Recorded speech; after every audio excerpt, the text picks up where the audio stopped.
পরে যে কাজ তারা করেছেন ইতিমধ্যে কমিশন রিফর্ম কমিশন করেছেন একটা, তাদের সঙ্গে আলোচনার ভিত্তিতে আপনার একমত হওয়ার প্রেক্ষিতে আপনার কনসেনসাস হওয়ার প্রেক্ষিতে আপনার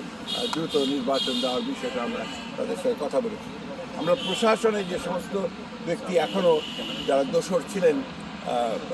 ফ্যাসিবাদের এবং যারা ক্ষতিগ্রস্ত করেছেন বাংলাদেশকে সামগ্রিকভাবে, তাদেরকে আইনের আওতায় আনার জন্য এবং একই সঙ্গে তাদেরকে প্রশাসন থেকে সরিয়ে দেওয়ার কথা আমরা বলেছি। আমরা যারা অর্থনৈতিক ক্ষতি করেছে, লুট করেছে, যারা লুণ্ঠন করেছে, তাদেরকে আমরা আবার ফিরিয়ে আনার জন্য, টাকা ফিরিয়ে আনার জন্য একই সঙ্গে তাদেরকে আইনের আওতায় নিয়ে আসার জন্য আমরা সেটা আবির্ভাব করেছি। আমরা একই সঙ্গে যে কথাগুলো বলেছি তা হচ্ছে যে বিগত 15 বছর 16 বছরে যে মিথ্যা মামলা দিয়ে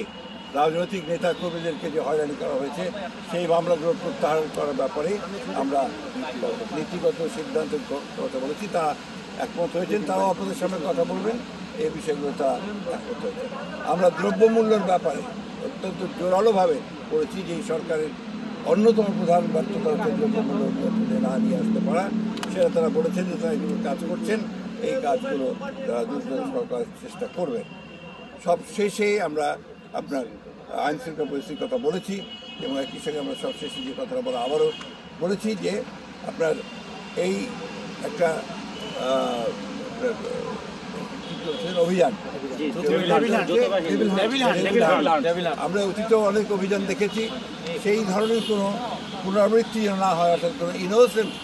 মানুষ যারা আপনার যেন না হয় এবং এটা নিয়ে আবার যেন কোনো রকমের সমস্যা তৈরি করা না হয়, এই কথাগুলো আমরা তো জোরের সঙ্গে বলেছি। প্রধান উপদেষ্টা এবং তার সঙ্গে যারা ছিলেন তারা আমাদেরকে আশ্বস্ত করেছেন যে অতি দ্রুত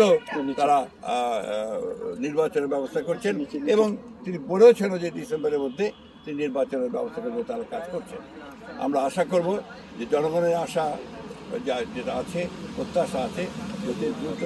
এবং একটা রোড ম্যাপ ঘোষণা করবেন তিনি, সেটার মধ্যে দিয়ে আমরা ডিসেম্বরের মধ্যেই নির্বাচন সম্পন্ন হবে বলে আমরা প্রত্যাশা করছি, জনগণ প্রত্যাশা করছি এবং সেই